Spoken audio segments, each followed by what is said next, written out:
Alrighty, hello my friends. Coming to you just a squidge late. I just finished up the podcast for the week, and it's super interesting because we were talking about value on the podcast and building value and what does it look like to build value. And today we're talking about iterative change, okay? And actually over the course of this week, I changed my after action process. I changed it last night, having, come on live and talk to you live about the after action process. And I noticed something. So I've changed it. I haven't changed it radically, but I've changed it pretty fundamentally. And when we're talking about incoming money and we're talking about creating the case for incoming change, or creating the case for changing your incoming money, what does that look like? All right, and how do you do it? And the process really is what I have laid out over the past 6 weeks. And it's the process that I have done and I continue to do. All right. And here's really what I want to talk about today, because changing your incoming money is neither easier nor harder than any of the other conversations. Okay, I know people, like if you had told me 2 years ago it would have been easier to lose 85 pounds, right, than change my money conversation, I'd have laughed at you, right? Because I thought losing weight was like the hardest thing in the world. It turns out it's not. So, the idea, though, that my money thoughts were changeable was not something I ever thought about until I started doing that work with my coach. And so if nothing else, over these past 6 weeks, if I have taught you that money thoughts are changeable, I'm super proud of myself. And I was looking at numbers and stuff like that yesterday and looking at my power group and what I had created. I had created a more than 6-figure business in a year with my power group from zero, from absolutely nothing, from nobody having any idea what food safety coaching actually was, to making close to $150,000 with it in a year, which is like kind of crazy if you think about it. And I was working with my coach today, and guys, there's like no logical reason other than I believed food safety coaching is valuable. And I believe it. I 110% believe that success in the food business and success in re-regionalizing food infrastructure is going to depend on managing our minds. Okay? I believed in myself, I believed in my product, and I believed in my clients to create the power group. And it's thriving and it's growing and it's an amazing group of people, and I could not be more proud of the people in the power group. And I believed that product into existence. And every day, I work on it every single day. Absolutely every single day. Today I'm writing the September workbook. And I work to figure out what worked, what didn't work, and what I'm going to do differently every single time I work on it. Every time I do a live, every time I write a workbook, every time somebody comes in or somebody goes out, I work on improving it. It's my privilege and honor to do that. And of the things I do in my business, that's one of the things I love the most. Like I have my May workbook here, okay? And I've got like writing all over my May workbook. So I write in the back and I do the daily. So we have daily work and stuff like that. Like I do this, all of this stuff is me thinking my own thoughts and thinking about my clients and thinking about my processes and things like that. And I truly, truly love this work. And it is because I believe, there are 2 reasons that this has worked. It's because I believe in the work. I believe I can change my thoughts and change my results. Okay? I can do it a couple of different ways. As a matter of fact, I just had a conversation with somebody about this. I can either do it through willpower, and let me tell you, of all the things I have done in my life through willpower, I have a whole doctorate in veterinary medicine because I am super good at willpower, right? I have children, kids, because of willpower, all right? It's not because pregnancy is naturally easy for me. I willed myself, all right, to maintain those pregnancies, and I did everything that I could to maintain those pregnancies because I don't keep pregnancies, folks, right? And when I am pregnant, the progesterone tries to kill me. I can do anything through willpower, and I've chosen to grow my business through love. And so that brings us to this iterative change process around incoming money. You can change your incoming money through willpower. I just had this whole conversation with somebody about how we don't want to change it through willpower. What if we change it through having fun, doing something cool, seeing if we can, right? Why'd I lose 85 pounds? Because I wanted to see if I could. What if we grow our incoming money that way? And what if we ask ourselves not only what worked and what didn't work and what are we going to do differently, but what if that what worked question starts out with, did I live in my intention today around my incoming money? Did you live in your intention? Do you know what your intention is around incoming money? I know what my intention is. It's written on postit notes all over my house, right? To help me remember what my intention is on incoming money and how I want to take care of my family and take care of, like, create generational changing wealth. I know what my intention is. I know what my broader intention is in the world, and I know what how the incoming money fits into that. My broader intention, I'm very open about my broader intention in the world. My purpose is leadership through love. I talk about it all the time. And so my iterative process that I discovered yesterday, hence the word iteration, right? That I discovered yesterday is, am I living in my intention? And what does it look like to be living in your intention when it comes to your incoming money? Okay? My intention is leadership through love.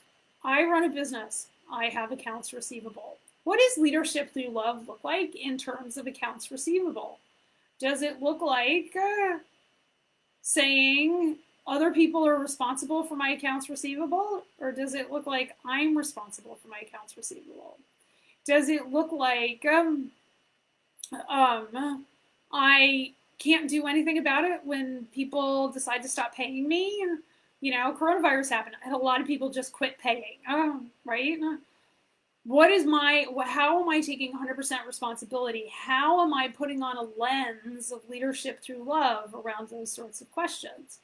And those are thorny questions. They truly are. They're thorny questions for people.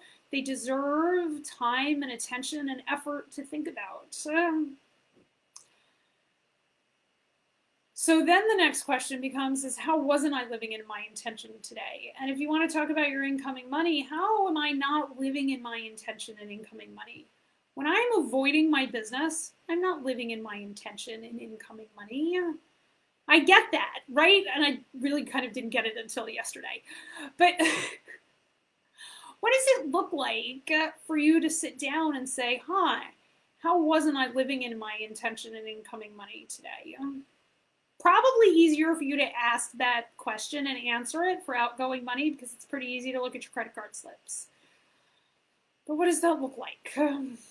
What does that look like, my friends? And are you willing to tolerate the negative emotions that come up when that happens?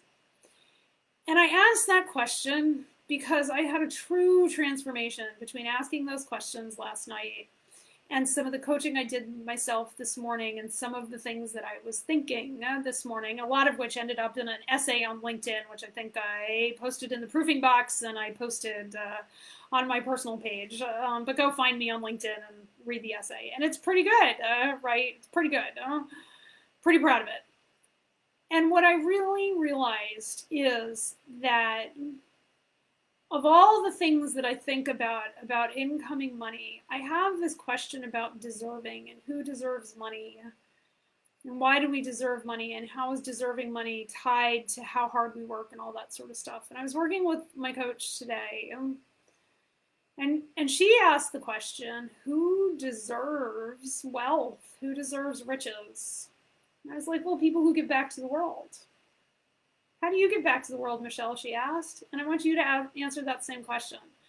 So if your incoming money isn't at the level that you want it to be, and you think other people are more deserving, and you may have to, like, guys, that's not a thought that I knew I thought a year ago, okay? Because a year ago I thought I could willpower myself to more money, right? But it takes time, talent, and probably treasure, and working with a coach or reading a lot of books. Coaching just gets you there faster in order to create the understanding for that thought that I think other people deserve money and I don't, because I don't work hard enough, I'm not getting enough back, all the blah, blah, blah, blah. All these like random thoughts that I didn't even know I had.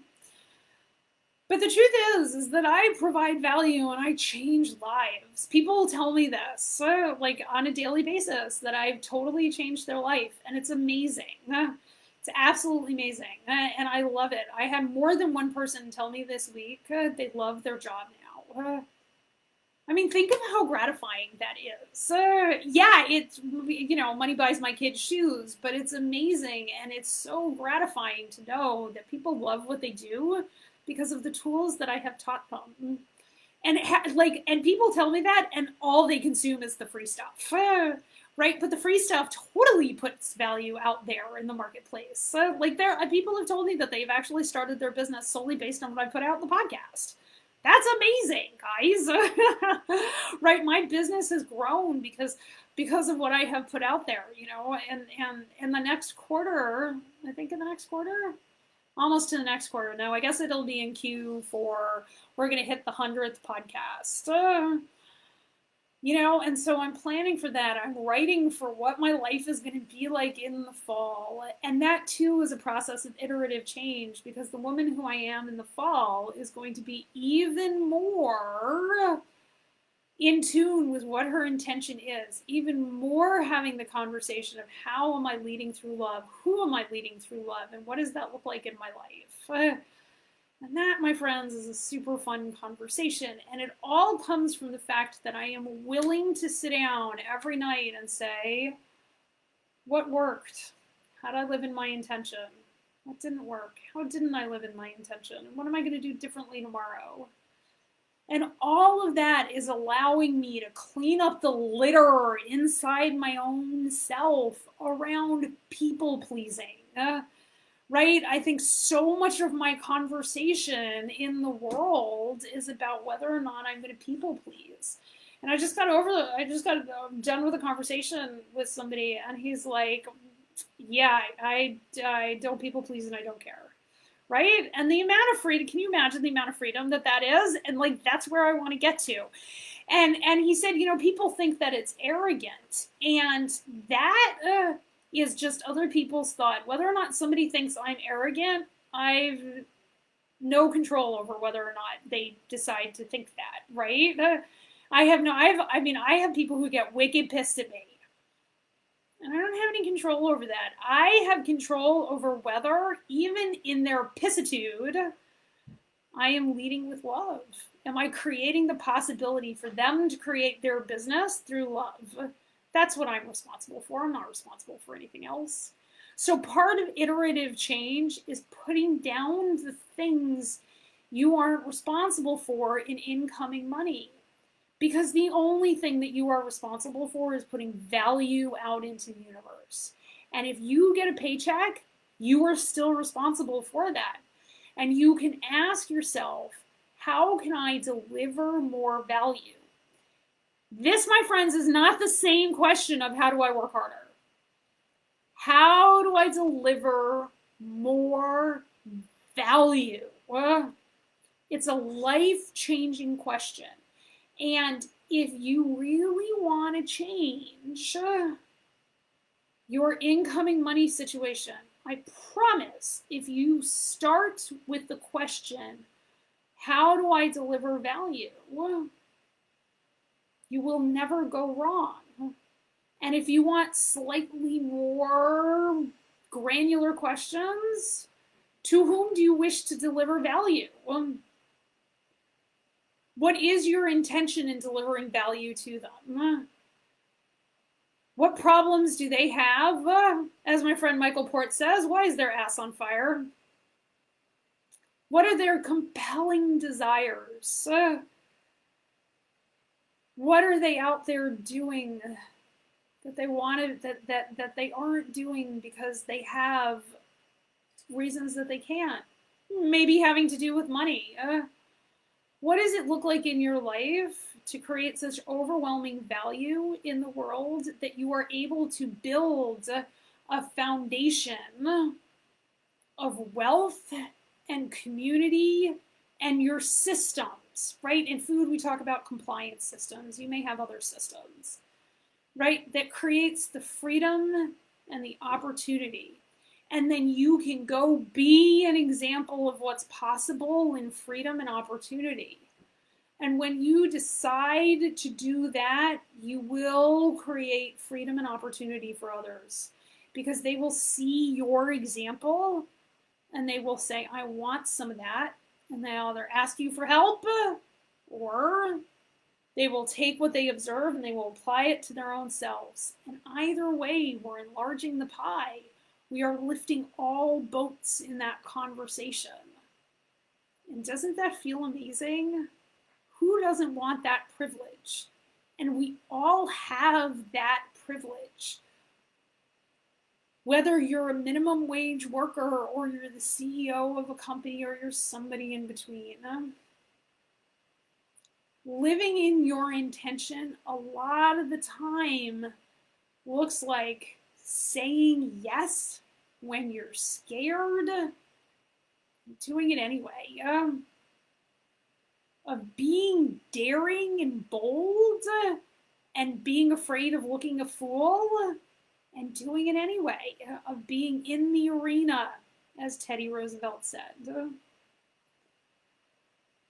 if you wanted to dare yourself about your incoming money, what would daring do? When you're sitting down tonight and you're thinking about your incoming money and what you want to do with it, if you want to grow it, if you want to transfer it around somehow, whatever it is that you want to do, ask yourself, what would daring do?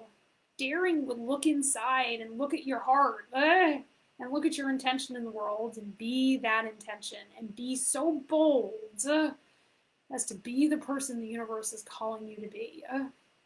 And that, my friend, is how you build wealth.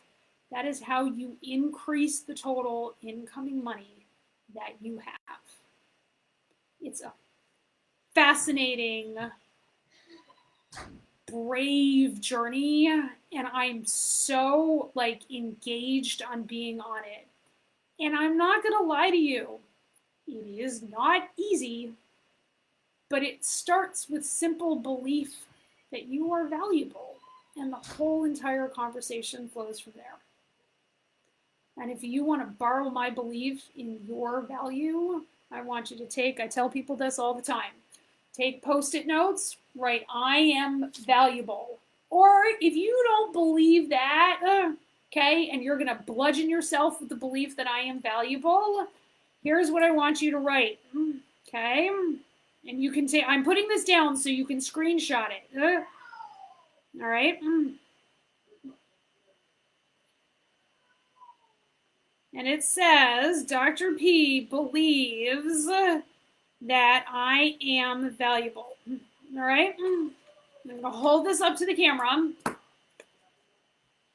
right? And if you want to screenshot that, I want you to screenshot it. Okay? And I want you to hang it up, and I want you to believe Dr. P believes I'm valuable. Right? You can do anything with your income if you believe that you're valuable, and if you need to start with my belief with my belief in you, start there. Okay? And that's what I want you to do. And that's the ticket. That's how you increase your incoming money. This has been an amazing journey with you all. I love you all so very much. It has been my privilege to bring you all of this information. This is the last of our incoming money. Tomorrow we'll be talking about outgoing money. Alrighty, and we will have this very same conversation talking about outgoing money. You are completely beautiful people. Have an amazing rest of your afternoon. Thanks. Bye.